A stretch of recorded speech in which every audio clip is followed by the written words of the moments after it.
এরে আম্মা জান, ও যুবতী বোনেরা, তোমার মতো যুবতী বোন আজান হলে মাথায় কাপড় দিয়া 5 বেলার নামাজ পড়ে, এরকম যুবতী বোন আছে না নাই? তুমি কেন যুবকের চরিত্র নিয়ে সিনেমিনে খেলো, মোবাইলের মাধ্যমে চ্যাটিং করো? এক আল্লাহর বান্দা বহুদিন হয়ে গেছে বিয়া করে না। ছোট ভাই একদিন ডাক দিয়ে কয়, বয়স এত বেড়ে গেল ভাইজান, আপনি বিবাহ করেন না কেন? মা বোনেরা ভালো করে শুনেন, যুবকেরাও শুনো বাবা। বড় ভাই ডাক দিয়ে কয়, আমি বিবাহ করব, পছন্দের কোনো মেয়ে পাই না। ছোট ভাই বুঝতে পারছে, মনে হয় যেন সম্ভ্রান্ত পরিবারের মেয়ে লাগবে, একটু টাকাওয়ালা।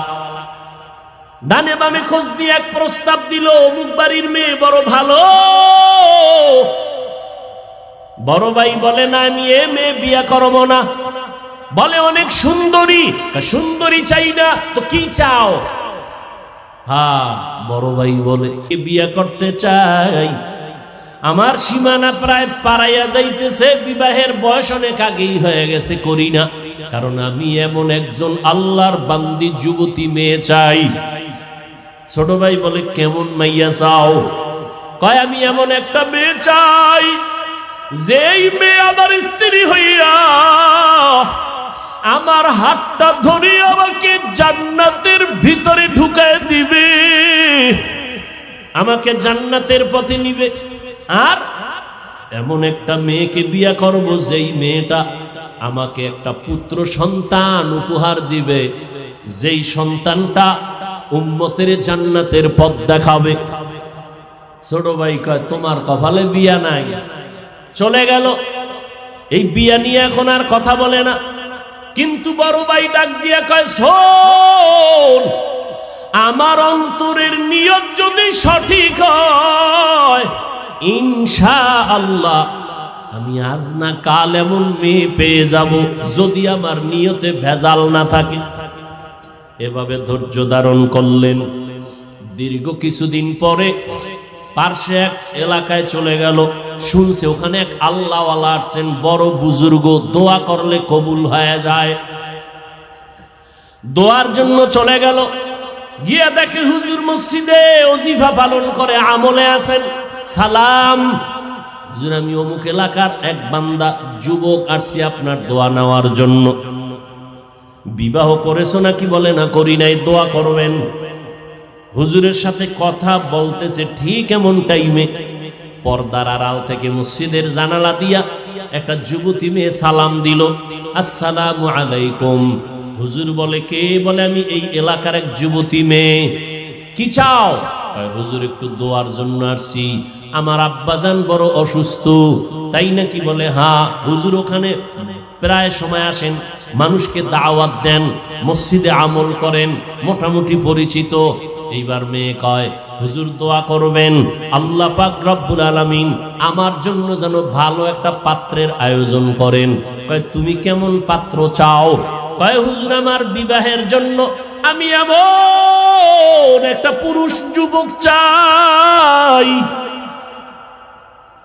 যেই যুবক আমার হাত ধরে আমাকে জান্নাতে নিবে, এবং আমাকে এমন একটা পুত্র সন্তান উপহার দিবে আল্লাহর দয়ায়, যেই পুত্র সন্তান উম্মতের দায়িত্ব নিয়ে জান্নাতের পথ দেখাবে বাতিলের মোকাবেলায়। হুজুর শুইনা চুপ হয়ে গেলেন। পাশের পুরুষ যুবক ডাক দিয়ে কয়, হুজুর বেয়াদবি মাফ করবেন, আমি দীর্ঘ বছর এই লালন করতেছি, কল্পনা করতেছি এমন গুণের মেয়ে আমিও চাই। হুজুর বলে, মেয়ের ফ্যামিলি গরিব, আমার গরিব টরিব লাগবে না, আপনি যদি দয়া করে ব্যবস্থা করে দেন আমি আলহামদুলিল্লাহ রাজি হয়ে যাব। আলহামদুলিল্লাহ ব্যবস্থা হয়ে গেল, যুবক যুবতীর সাথে বিয়া হয়ে গেল। এই দুইজনার সংসার শুরু হয়ে গেল। এই যুবক আর যুবতীর দাম্পত্য জীবন সুখময় জীবন। ফজরের সময় ঘুম থেকে একজন যদি উঠতে না পারে, স্ত্রী যদি আগে উঠে, স্বামীকে কয়, উঠো, আল্লাহর সাথে একটু মোলাকাতের কথা বলার চেষ্টা করো। অতিও গভীর হয় রজনী যখন, নীরবে প্রভুর নাম জপিও তখন। প্রভুর করুণা যদি পাইবারে চাও, গভীর রাতে উঠে প্রভুর গুণগান গাও। স্বামী যদি আগে উঠে স্ত্রীকে ডাকে, উঠো।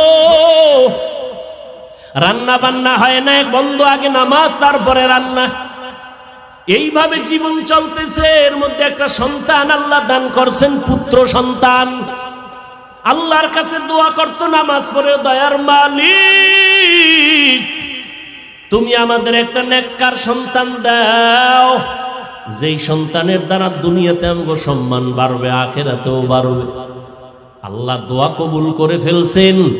এমন একটা পুত্র সন্তান আল্লাহ তাদের দান করেছেন, যেই সন্তান দুনিয়াতে আইসা মা বাবার আদর্শ নিয়ে বড় হইয়া রাশিয়া, সিরিয়া, মিশর, ইরাক, পুরা জগৎটাকে বিজয়ের পতাকা উড্ডীন করে বাইতুল মুকাদ্দাস, মুসলমানের প্রথম কিবলা, যেখানে এক রাকাত নামাজ পড়লে 50,000 রাকাত নামাজের সওয়াব।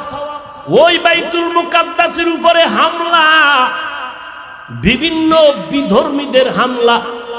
এই সন্তান গিয়া ইতিহাসের পৃষ্ঠা খুলো, বাইতুল মুকাদ্দাসকে হাতের মধ্যে নিয়ে বিজয়ের পতাকা উড়াইয়া দিলেন। ইতিহাসবিদরা বলেন, এর মতো বীর যোদ্ধার ইতিহাস এত স্মরণীয় যে কিয়ামতের আগে এরকম বীর আসবে কিনা জানা নাই। ওই সন্তানের নাম সুলতান সালাউদ্দিন আইয়ুবী।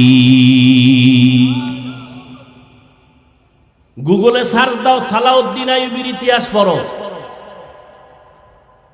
দেখো কে সে সালাউদ্দিন আইয়ুবী। রাষ্ট্র পরিচালনা করেছে, ওই সিরিয়া, মিশর বিজয়ের পতাকা উড্ডীন করেছে।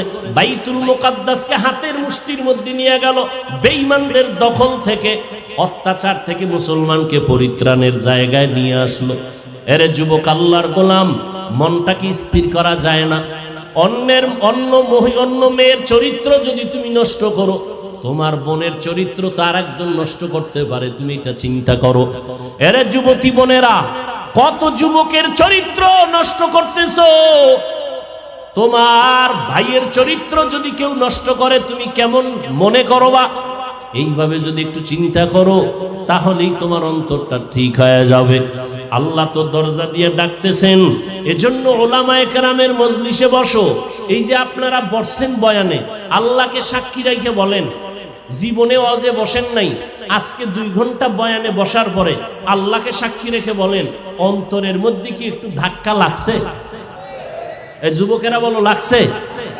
2 ঘন্টা বয়ানে যদি ওলামাদের সামনে বসে যদি অন্তরে ধাক্কা লাগে, আল্লাহর কসম, যারা ওলামাদের পিছনে দিন দিন বছর বছর সময় দিবে, ইনশাআল্লাহ ওই লোকটা জান্নাতি হয়ে কবরে যাবে।